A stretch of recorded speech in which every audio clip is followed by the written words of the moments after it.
Hello everyone welcome back to my mini blog. तो आज सकाळु सकाळु मु चाउमिन खाई यम्मी लगुला। मुझे शोक मामा कहली मामा आज चाउमिन खाया इच्छा हो कॉलेज बाहर बेलू मो सामने चाउमिन खाईगला। देन मुझे कॉलेज को आज कॉलेज को बेंदी लगे इच्छा है। देन घर को जाइए आज मोर फेवरेट लंच बनी यहाँ आप गेस करते कौन हो मोर बहुत फेवरेट यहाँ घर खाइबार यहाँ मत बहुत टेस्टी लगे।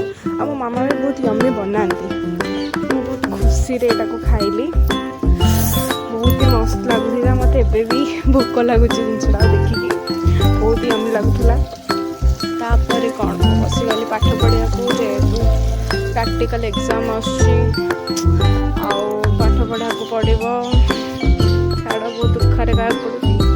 तो आज दिन किसी एमती आज दिन मोपाई बहुत ही भलरे कटला कारण मोर फेवरेट खाଇବା बन।